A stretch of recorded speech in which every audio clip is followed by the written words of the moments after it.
Buenas tardes, profesor. Buenas tardes, compañeros y demás. El día de hoy voy a entrevistar a un personaje un tanto conocido durante los últimos años en el medio de la literatura. Realizó sus estudios en la Universidad Nacional de Piura, en la Universidad de los Andes en Chile, en la Universidad de Rioja en España. En el año 2015 publicó la plaqueta Bajo el delirio y el olvido. En el año 2017 tuvo una mención honrosa en el 10º concurso de poesía Marco Antonio Corcuera.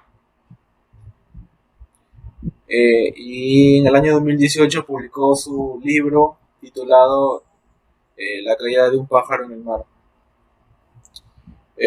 Bueno, a continuación haremos lo que es la entrevista. Buenas tardes, Jean-Pierre. Eh, Tal vez querías comenzar esta entrevista dándonos un poco de ti y referente a lo que haces. Bueno, he estudiado la carrera de Lengua y Literatura en la Universidad Nacional de Piura y actualmente estoy radicando en Madrid por distintas circunstancias y bueno, esencialmente me dedico a la poesía, ¿no? A la escritura mediante varias formas. Eh, la central es la poesía, pero ahora realizo algunas entrevistas y también alguna que otra crónica de vez en cuando y artículos y ensayos. Muy bien. Eh, una pregunta referente es, ¿cuál es una característica tuya al momento de escribir y cuál sería el mejor momento que utilizas para escribir? Pues creo que una característica sería que no, al menos creo que con la poesía no la puedo escribir directamente en el ordenador, en la computadora, y que me gusta utilizar los cuadernos, pero no tengo un horario fijo, ¿no? Cuando viene, pues si me agarra en un lugar que estoy ocupado, pues trato de hacer algunos apuntes breves o recordar algunas cosas. Y si no,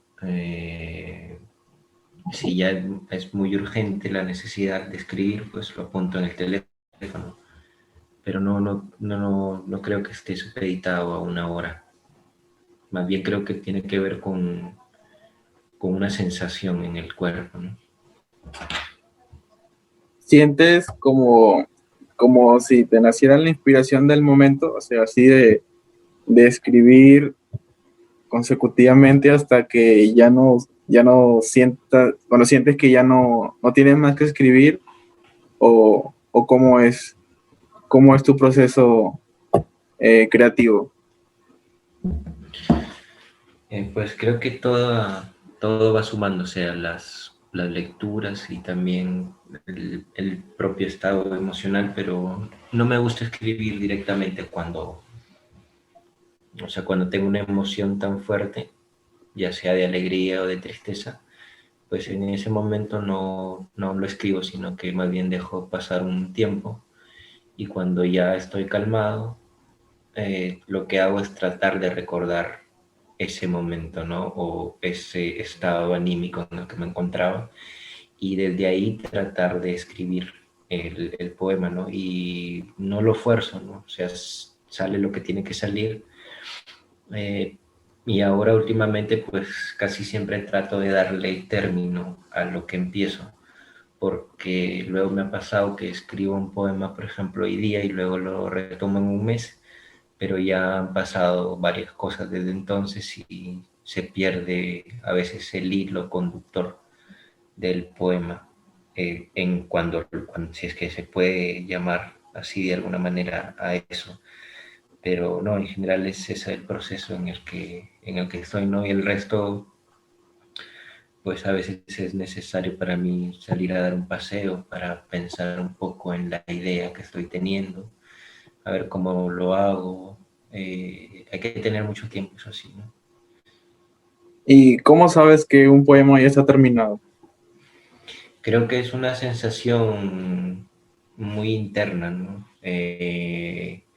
Lo leo una vez, dos veces, y luego sí es cierto que lo dejo reposar bastante tiempo y cuando lo vuelvo a leer y creo que está bien, pues lo dejo ahí. Y si no, pues lo sigo corrigiendo, simplemente lo rompo y está, ¿no? Sin ningún problema. ¿Cómo te sientes tú cuando escribes un poema, lo has dejado reposar, sabes que está terminado, por así decirlo, y, o sea, que si sientes una satisfacción o tal vez si el poema es muy profundo sientes una tristeza, por así decirlo? Sí, creo que es una mezcla de varias emociones. Satisfacción cuando sí está bien, pero no creer que ya está perfecto, ¿no? Si no, sería inútil seguir escribiendo. Siempre creo que hay que tener una mirada crítica, pero también tener que es un poco el azar y también un poco la suerte, tratar de darle un término a los poemas. Pero sí siento que es una emoción así bastante grande, esa sensación misma de escribir, ¿no? De escribir sin ningún tipo de imposición, ¿no? Sino con libertad, con total libertad.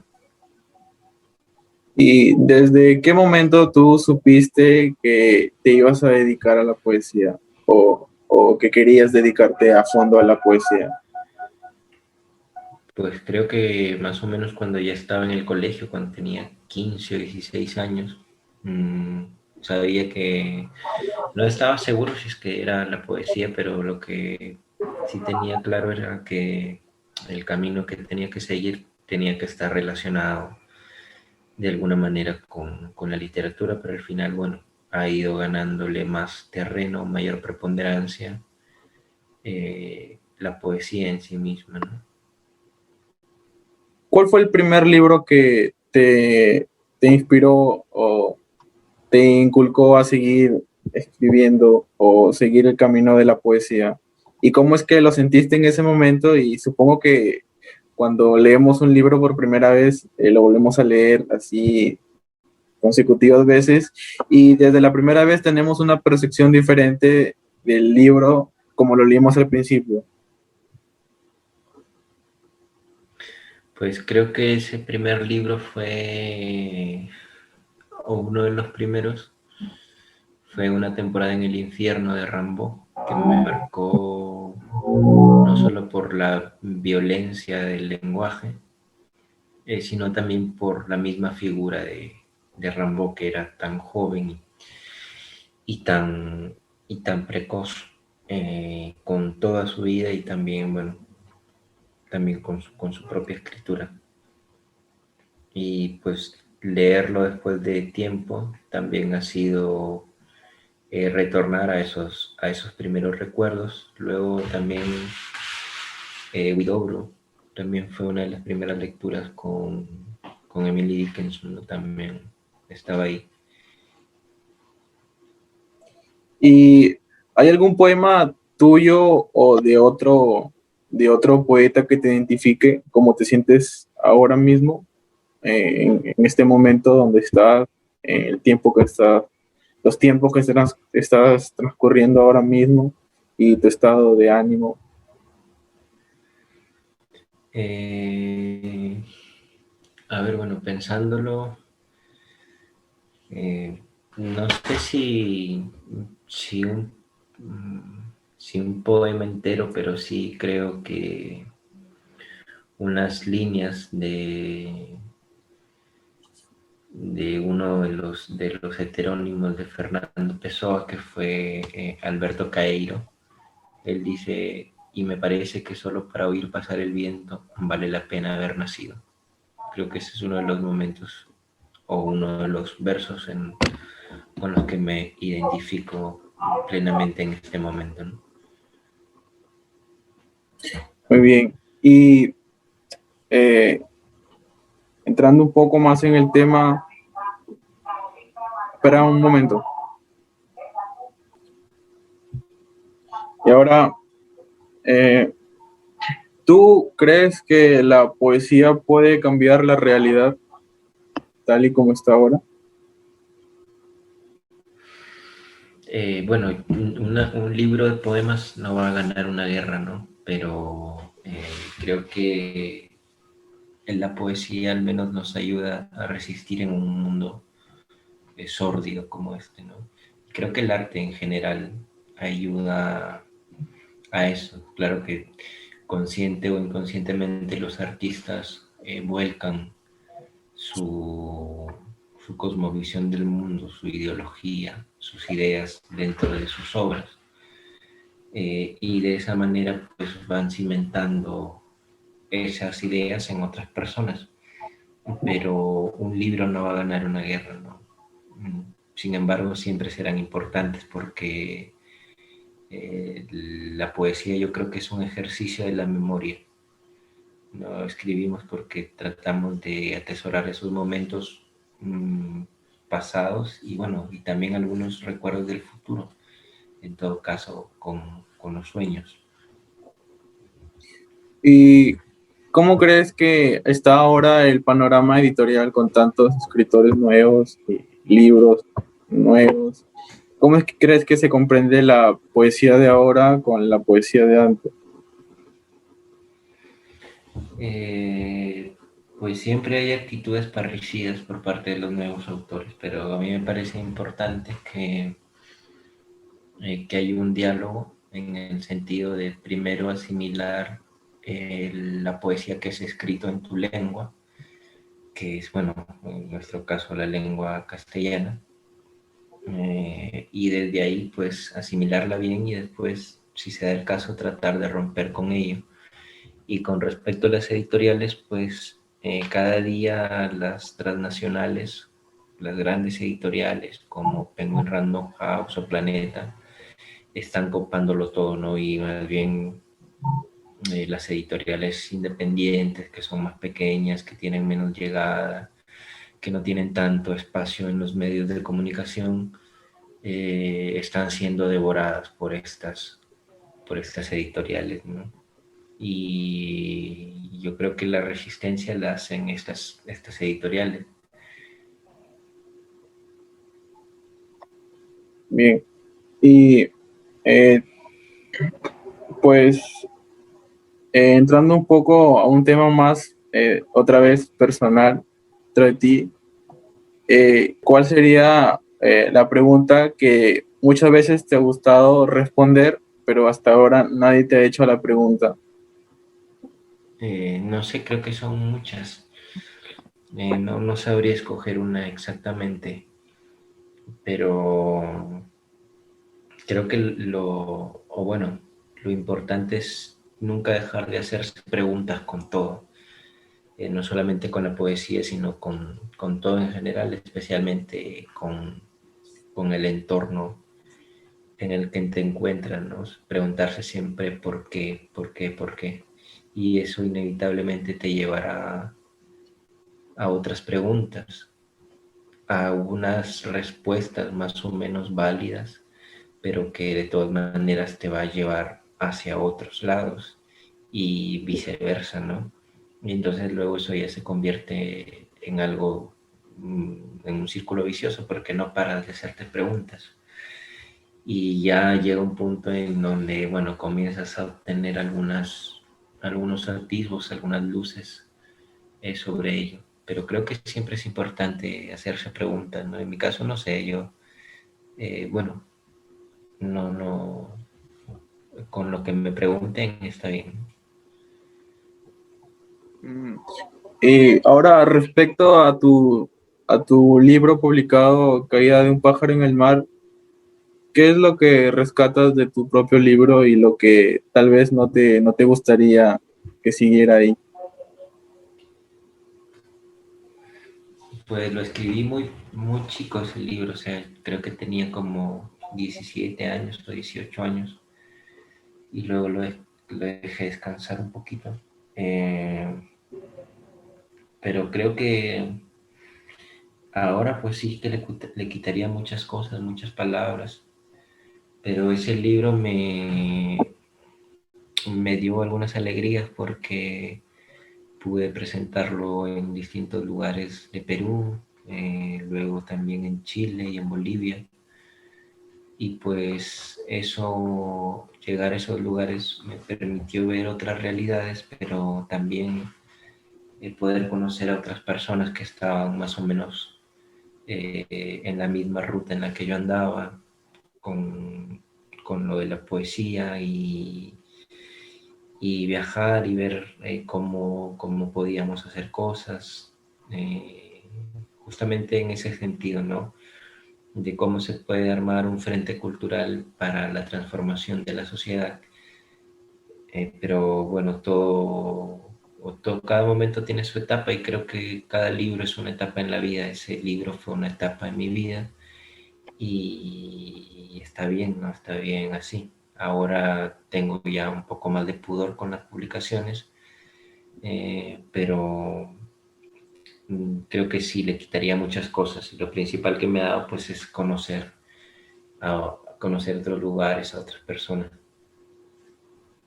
Y respecto a lo que escribiste en ese libro, por lo que yo pude intuir, estaba lleno de emociones. Los poemas estaban cargados de muchas emociones o sentimientos encontrados, como se dice. ¿Es eso lo que se quería transmitir en el libro o tú tienes otra posición respecto a lo que publicaste en ese libro? Eh, no, sí, tienes razón. O sea, es un libro bastante disperso. Tocó muchos temas bueno, del amor, la soledad, la muerte. Son temas. Creo que los temas en la literatura no han cambiado mucho. Casi son los mismos de siempre. Lo que ha cambiado es la manera en cómo decimos esos temas, ¿no? Las palabras que utilizamos, porque siempre se han escrito poemas de amor, siempre se han escrito poemas de muerte o sobre la muerte o sobre los viajes. La Odisea es un largo poema de eso, ¿no? Eh, los temas, bueno, son casi siempre los mismos. Y en mi caso, pues, no sé, creo que es mejor siempre que lo vea alguien de fuera que el propio autor, porque hay una línea muy delgada entre lo que uno quiere decir y finalmente lo que realmente llega a decir. Muy bien. Respecto a la poesía en nuestro país, en el Perú, ¿tú crees que la poesía actual como medio está muriendo por la desinformación o por el desinterés de las personas? ¿O cómo crees que está la poesía actualmente en nuestro país? Pues actualmente creo que hay muchas voces jóvenes interesantes, pero creo que en general la poesía siempre ha sido, no ha tenido grandes, o sea, me refiero a una gran cantidad de lectores, porque parece que siempre se nos ha mostrado el libro como algo lejano, como algún castigo si no hacías algún deber en casa o en la escuela. Lo que pasa es que en el Perú no hay un, no hay un mercado editorial destinado hacia la poesía y tampoco hay instituciones que apoyen este tipo de cosas, ¿no? Por ejemplo, esa es una de las grandes diferencias que puedo encontrar solamente, por ejemplo, en Madrid, ¿no? Que tienen la Fundación José Hierro, tienen la Fundación Antonio Gala en Córdoba, que son fundaciones, por ejemplo, que le dan becas a gente para que escriba, o tienen escuela de escritores de poesía, talleres, o sea, toda una serie de cosas que fortalecen y porque desde ahí se generan revistas, se generan debates, festivales, encuentros. Entonces es algo que es muy escaso en Perú y que si lo hay es de manera casi siempre autogestionada por personas interesadas en el tema y que se unen con amigos y logran conectar ahí con hoteles y toda esta serie de cosas, pero digamos que a nivel institucional, pues no. Por ejemplo, en Chile está la Fundación Neruda y desde ahí sacan revistas, tienen premios, publican libros, viven del turismo, que es la propia imagen de Neruda, en Valparaíso y en Isla Negra. Pero en cambio en Perú, por ejemplo, si pensamos en el mayor poeta, que es Vallejo, ni siquiera tiene una fundación, ni siquiera hay un premio que lleve el nombre de Vallejo.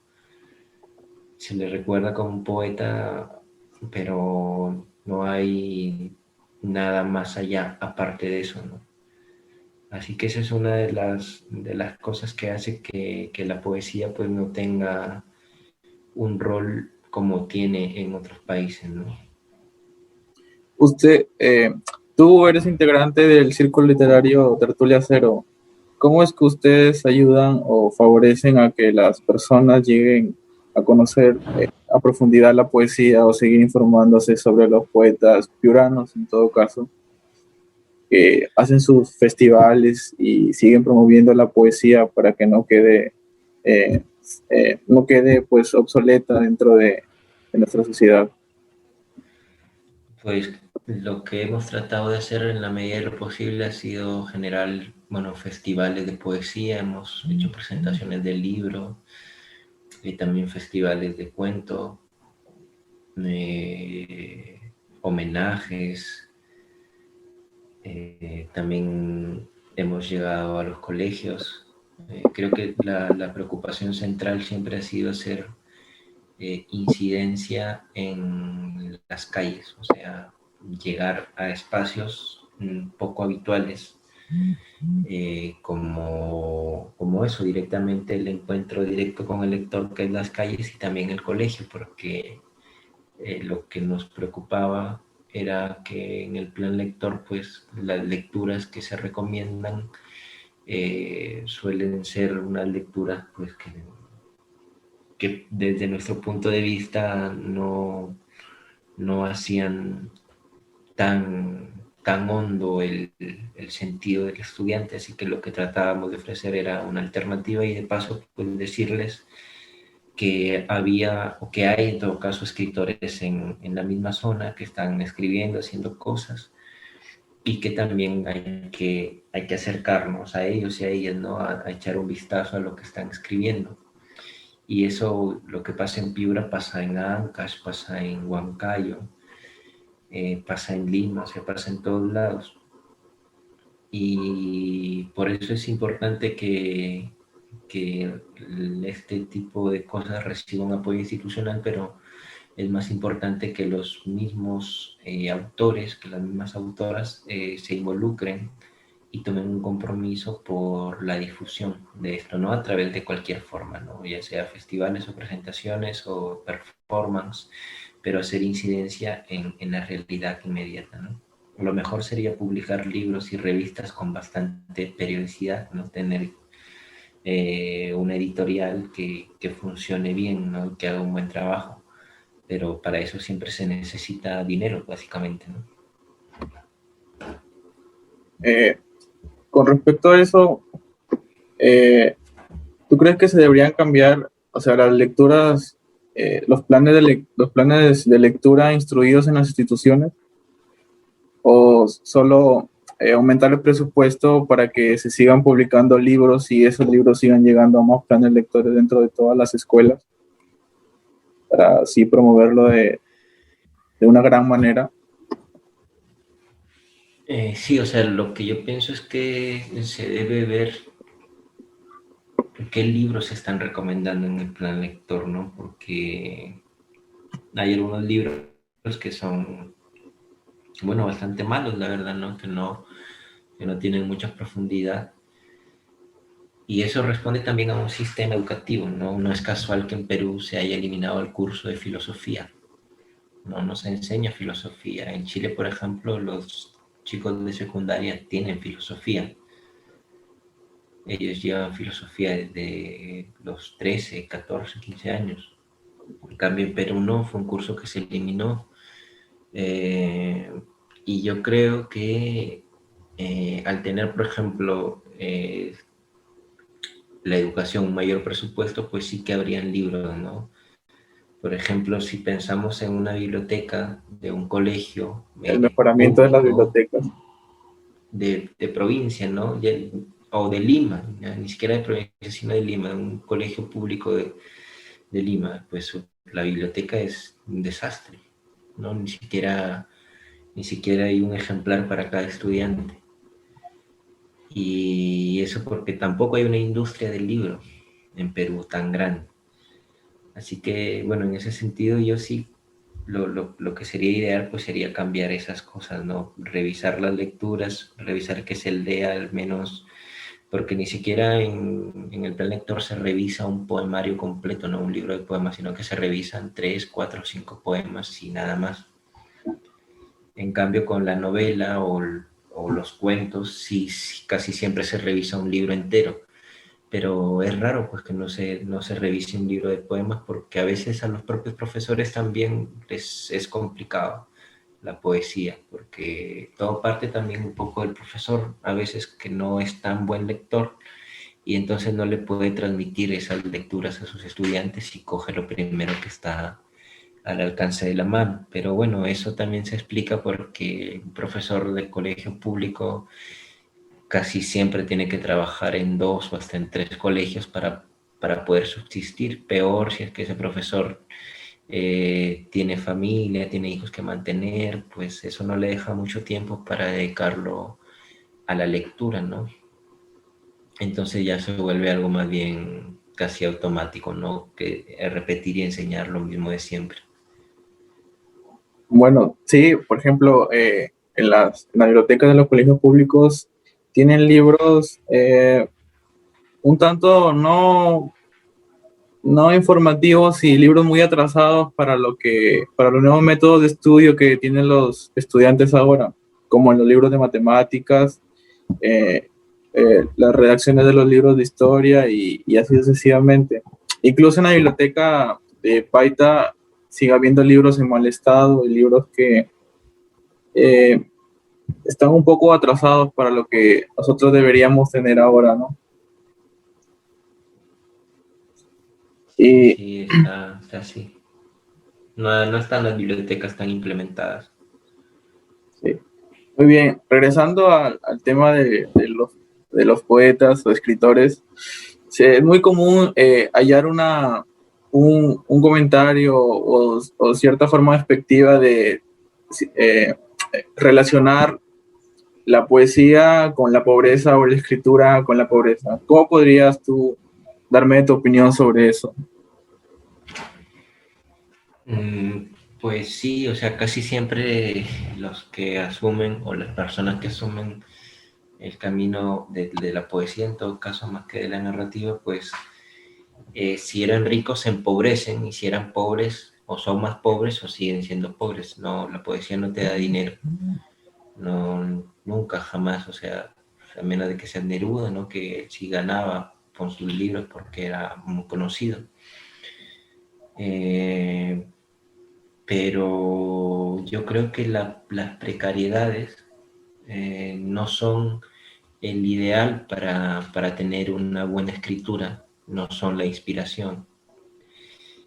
Lo que implica, o sea, con esto quiero decir que la literatura es esencialmente un trabajo y el trabajo implica pues dedicarle tiempo, dedicarle lecturas y escribir principalmente, ¿no? O sea, si quieres saber escribir, tienes que escribir.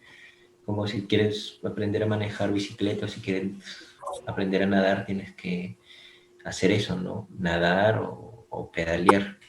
Es lo mismo con la literatura, solamente que es un trabajo distinto. Se trabaja con palabras y se trabaja con ideas y con pensamientos. Pero yo creo que las precariedades no son el ideal. Nadie quiere tener una situación precaria, pienso yo, sino más bien todo lo contrario, no tener una vida digna. Pero claro, con la poesía pues te arriesgas ciertamente a pasar algunas estrecheces, pero la idea es escribir contra todo, ¿no? O sea, contra la situación en la que te encuentres, contra la presión que puedas recibir de tu familia, desde casa, desde tu entorno, desde la sociedad en la que te desenvuelves, porque la poesía tiene que seguir invicta, ¿no? Muy bien. Bueno, sí, opino que los poetas o los escritores deberían tener una mejor condición de vida respecto a lo que nos dejaron, ¿no? Por ejemplo, no he leído yo muchos autores, pero conozco pues el caso de Vallejo, de Edgar Allan Poe, de Takuboku, que lo vimos en la clase, y con respecto a que murieron pobres, ¿no? No murieron con el reconocimiento que se les merecía por tantas cosas que nos habían dejado en sus obras. Uh-huh. Sí, pues, sí, la pasaron mal. O sea, seguramente que si voluntariamente ellos hubiese estado al lado de, o sea, si hubiese estado al alcance de sus manos tener una mejor situación, seguramente que lo hubiesen hecho. Pero bueno, a pesar del el contexto en el que se encontraban, seguían escribiendo, ¿no? Y un escritor sometido dentro de estos, bueno, de esta forma precaria de vida, ¿tú crees que en ese momento del poeta un libro nace así solo, de la nada, de repente? ¿O es que debe haber Eh, una preparación muy, una preparación constante para poder escribir un buen libro? no, creo que tiene que haber una pizca de talento y también mucho trabajo. Pero sí, o sea, el talento no te lo puede regalar nadie. El talento también se forja en la medida de las lecturas que tú vayas teniendo y también de las propias experiencias. Es algo que no se determina bien, ¿no? Porque de repente viene un joven, una joven proveniente de una clase humilde, pero que tiene una escritura tremenda, ¿no? ¿Cuántos darían los padres de un niño rico para comprar ese talento? Pero no lo pueden comprar porque ya a veces se nace con ese talento, ¿no?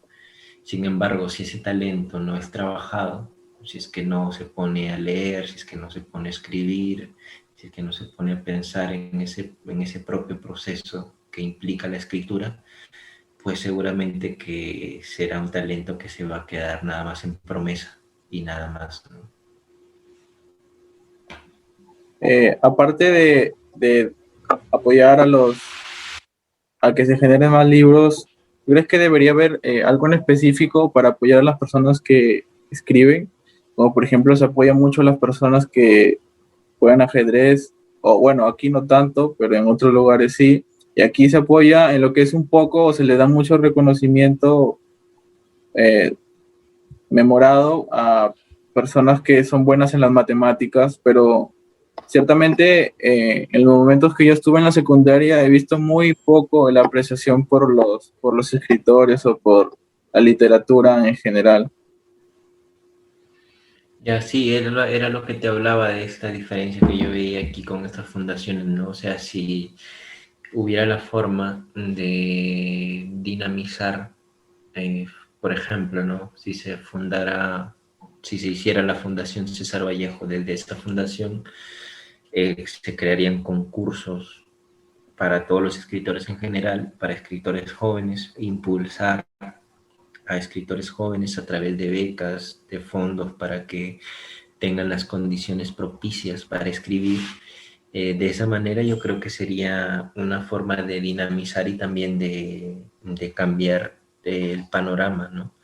Porque hay muchos escritores que tienen el talento, pero o sea, les falta el apoyo simplemente, ¿no? No tienen a veces dinero para estudiar o para comprarse libros o para a veces cosas básicas, ¿no? Entonces eso es lo que también a veces detiene el talento, ¿no? Todo se debe a lo económico, ¿no? Esencialmente a eso, ¿no? Porque si no hay dinero no se mueven muchas cosas. Y este tipo de organizaciones pues dinamizaría eso, ¿no? Dinamizaría un debate mayor a una gran escala, ¿no? Respecto a eso, en el año 2019 en la municipalidad de Paita se tomó en cuenta eso y pues, recuerdo que mediante los municipios escolares se nos informó de parte del señor Jimmy Abad de la creación de una, ¿cómo decirlo? Un grupo dedicado a la poesía o eh, un círculo literario nos informó o algo parecido. No recuerdo bien cómo era exactamente la descripción, pero en mis manos quedó el cargo de lo que era ser el presidente. Y entonces comencé a comunicarme con otras instituciones, aparte de la mía, para comenzar a hacer concursos, conversatorios y hacer reuniones para hacer lecturas y seguir promoviendo la literatura en general para que los demás alumnos sigan leyendo. Eh, Llegamos a, a tener 3 integrantes dentro de mi grupo y comencé una iniciativa de un libro por un punto. En ese entonces, la persona que llevaba un libro se le regalaba un punto en conducta, pero cuando llegamos a la meta de hacer nuestra biblioteca, porque en nuestra institución no había una biblioteca donde tú pudieras sentarte en el recreo o de alguna tarea que tengas, ir y buscarla, investigarla, pues eso dejamos como grupo en nuestra institución, pero en las demás instituciones no se promovió nada de lo que habíamos acordado y cerrando el año nunca se llegó a concluir alguna de esas reuniones que teníamos planeadas. ¿Tú crees que aparte de apoyar e incentivar a que las personas sigan publicando, se debería también enseñar o inducir de alguna forma a las personas a que lean más o eso nace de cada persona en leer o en escribir? Bueno, yo creo que tiene que ver también el contexto, ¿no? El contexto en el que una persona se va desarrollando, se va desenvolviendo, pero también depende casi siempre de trabajos titánicos de personas o de un grupo pequeño de personas para hacer estas cosas y luego, bueno, van contagiando a otras. Bueno, es un poco eso, ¿no? Contagiar a otros de esa pasión, ¿no? Pero claro, si tú le llevas libros a un niño, un joven, que saliendo del colegio, pues va a su casa y no tiene ningún libro a su alrededor, pues seguramente que no se va a sentir contagiado tanto por eso. Así que es más, yo creo, un trabajo más a largo plazo que a corto plazo, ¿no? Es un trabajo que, no sé, tienen que pasar 10 años o 15 años para que recién puedas ir viendo algunos resultados y ser un poco terco también con eso, ¿no? Todo dependerá de las circunstancias y del entorno también. Eh, Propiamente tú como escritor piensas que la poesía debe ser escrita para de una forma ayudar a la sociedad a comprender lo que pasa actualmente o escribir lo que te nace a ti transmitir como sentimientos o como un estado de ánimo o contar fantasía, ficción, etcétera. Sí, yo creo que o sea, el mayor compromiso que pueda tener en este caso un escritor es la de escribir bien, ¿no? Comprometerse principalmente con su obra. Y luego, si es que su obra se relaciona ya con su ideología política, con la cosmovisión que tenga del mundo, y si lo hace bien, pues perfecto, no hay muchas personas que han tomado ese camino. Ahora, si es que el escritor no escribe, bueno, eso es relativo, ¿no? Porque igual su ideología se trasluce en sus obras de manera consciente o inconsciente. Pero sí, yo creo que si un escritor tiene una militancia política fuera de lo que escribe, yo creo que sí es necesario, ¿no? no tanto una militancia de partido, o sea, para militar en un partido, pero sí un compromiso, ¿no? Tener clara, o tener más o menos claro el panorama de dónde se está moviendo, dónde se está desarrollando. Y bueno, en ese sentido, como te decía antes, pues un libro de poemas no va a ganar una guerra. Sin embargo, yo creo que cada persona es libre de escribir como le plazca, ¿no? No hay una fórmula, no hay que encasillar a la poesía en una fórmula, ¿no? Eh, correcta nada más, ¿no? Sino que son muchos los caminos, ¿no? No es solo un camino, sino son muchos. Hay una poesía que se parece a A, hay una poesía que se parece a C y hay otra poesía que se parece a Y, ¿no?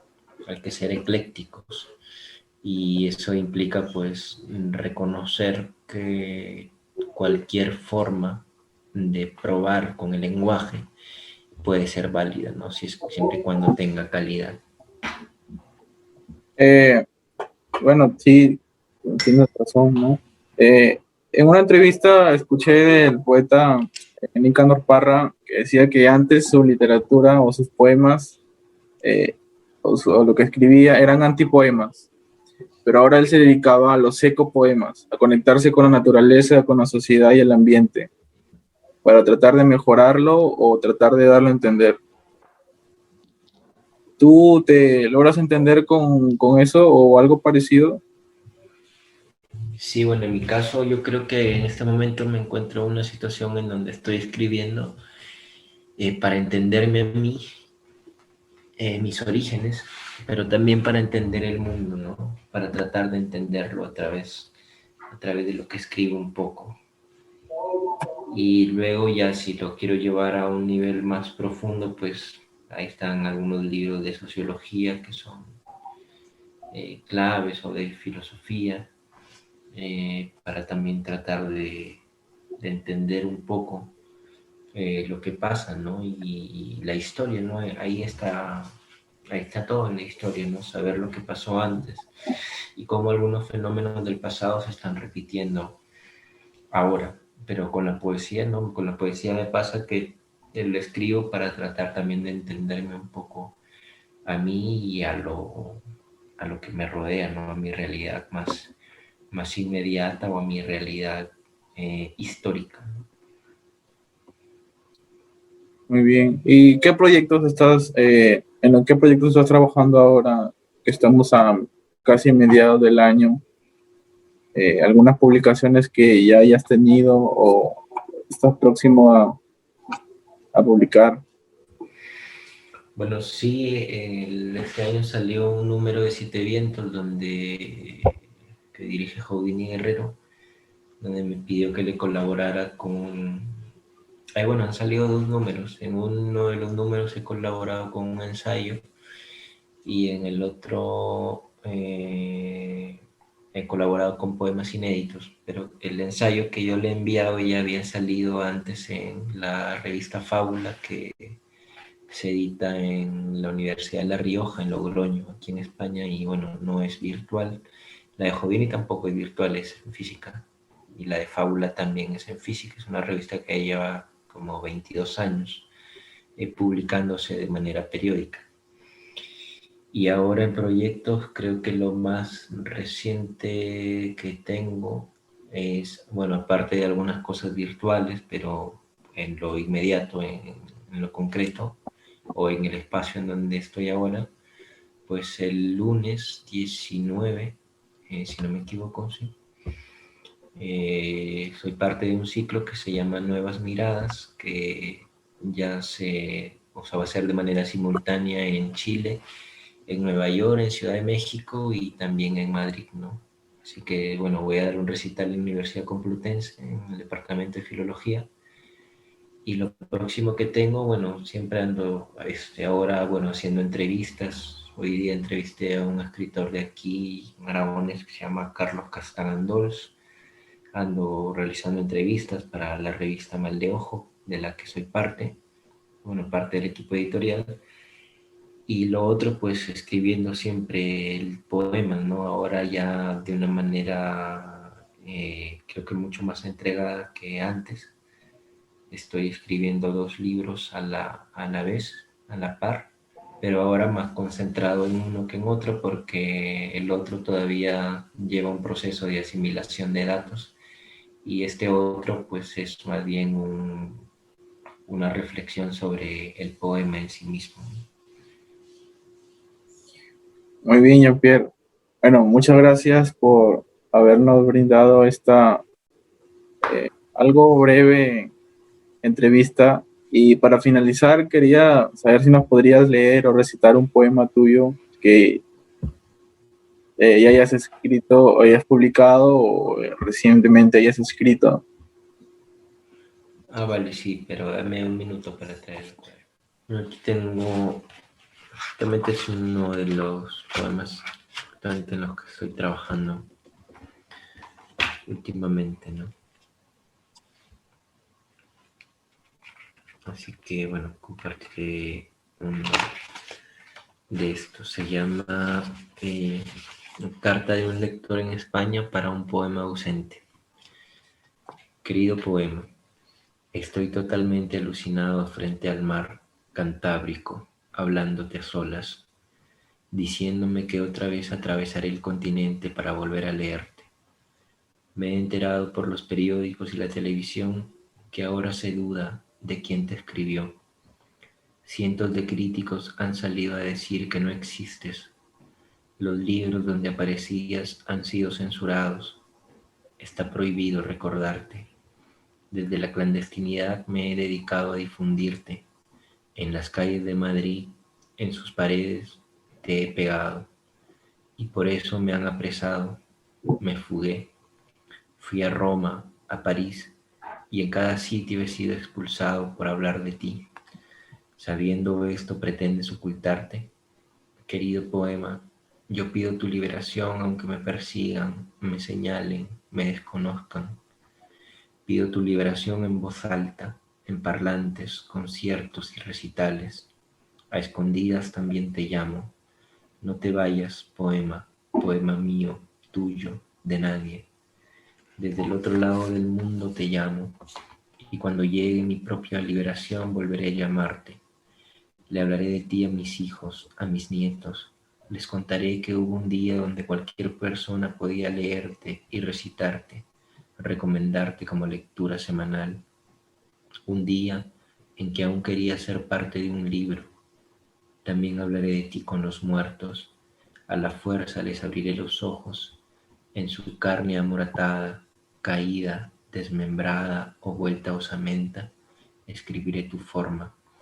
Perdona mi desmemoria, mis faltas ortográficas, mi caligrafía, mi imprecisión por no saber la exactitud de tu altura, la intensidad, el peso de cada palabra, que ya no es palabra, es acto, acontecimiento, desborde de río, derretimiento de glaciar y de montaña. Y si después de tanta palabra no sobrevive la palabra, querido poema, respóndeme. ¿Cuál es la eternidad que imaginas? ¿Acaso provienes de una lengua muerta? ¿En qué idioma me hablas? Del barro y piedra caliza pasaste el papiro. Eres la primera literatura del mundo. Muchas gracias, Jean-Pierre. No, gracias a ti, Brian.